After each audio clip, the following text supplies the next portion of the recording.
Hello, everybody. Welcome to Build Fly Go Holiday Edition. We've spent a good bit of time working on the RV-10 this past week.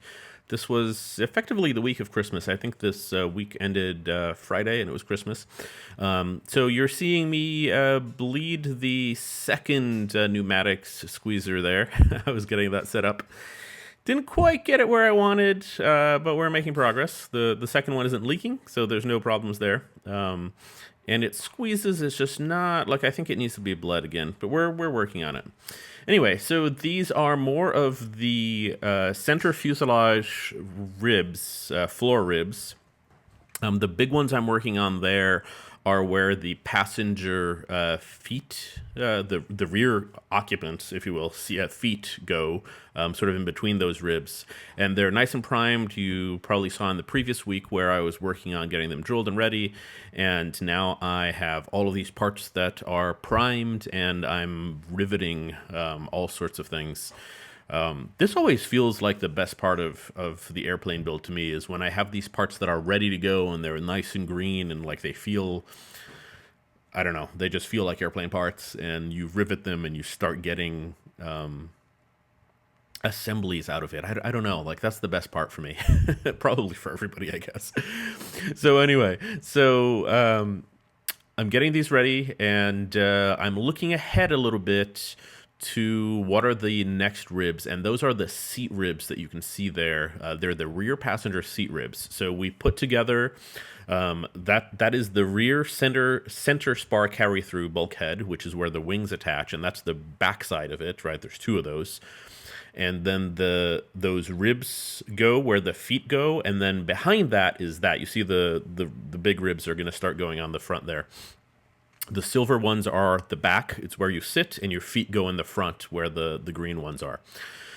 So I'm drilling all of those, getting all those ready. Dimple, the usual dance, right? Dimple, drill, countersink, deburr, rinse, repeat 500 times. 500, gosh, 5,000 times. I don't know how many parts there are. And we'll get those ready.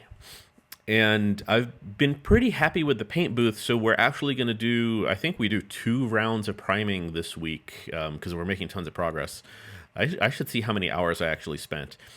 And while I'm sort of on the side, I put those parts aside, and I'm just sort of picking up other little things that need to be worked on, or I need to catch up on. The silver sticks that you see on the bottom left there are the floor stiffeners for not the front floor, where the passenger seat goes, the rear passenger feet, where the rear passenger feet goes.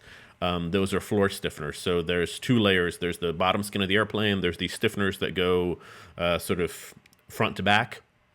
And then there's a layer of another skin that goes on top of there. You'll notice I got a new bunny suit. The white one you probably saw in the last video was falling apart on me, and I got this nice Tychem yellow one, which is a Tyvek, which is sort of dipped in something that makes it more chemically resistant. I've been in and out of the workshop wearing this, and I'm sure my neighbors have seen me, and I'm starting to get worried, like, why don't they call the cops, right? Like, clearly I'm doing something I shouldn't be in here. I would hope that, if you see a neighbor with a chemical suit and a respirator coming and going from this workshop in the back of their yard, multiple times a day, you would think, what are they cooking up in there? I guess my neighbors know I remember the past airplane. But anyway, so there we are. You can see that rear center carry through with the things are starting to get riveted on. You see where your feet go now, right? Like your feet, your butt is to the left of the screen and your feet go to the right of the screen. And now that the seat ribs are complete, you can see them there. I'm starting to rivet them into place. I really need to move the camera and find a better spot for it, right? I seem to be missing a lot. Maybe, does anybody have any sort of wider angle cameras they can recommend? I would love to try something different.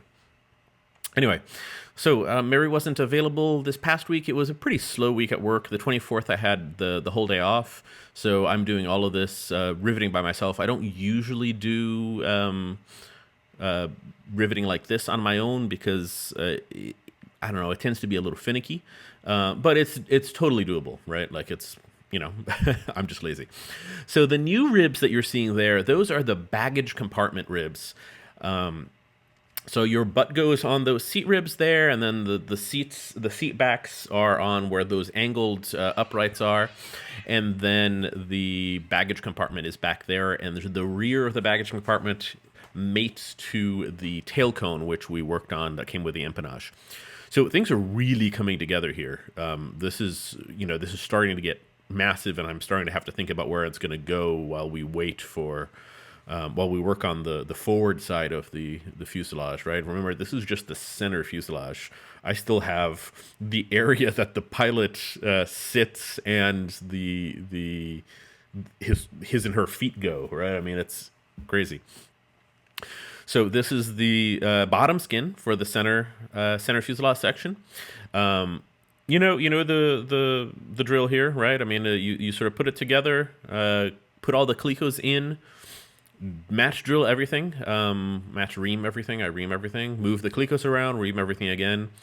Make sure everything is lined up. There's been quite a bit of fluting going on here with all of these ribs, and yeah, then you drill everything, then you take everything apart, and then you deburr everything and dimple, and then prime what you're going to prime. These were actually fairly pleasant. I like the fuselage. I don't know, like the fuselage always feels like you're doing something different. The wings always feel like you're doing the same thing for like 6 months of your life. But here we go. We're deburring it all, dimpling it on the C-frame dimpler. You can see me pounding the dimples there. And, oh, I should do a video on that. And then we are going to prep everything and prime it. Interestingly enough, you're not going to see me prep any of this because we prepped it in the bathtub inside the house because it's way too cold to be spraying water outside right now. So here we go. I primed everything and then put the parts away. And it's Christmas Day, the 25th, and we worked, I don't know, like 6 hours on the airplane on Christmas Day. It was a great airplane building day. And here we go. All right. Thanks, everybody. Thanks for watching. Enjoy the holidays, and a lot more airplane progress coming up. Have a good day.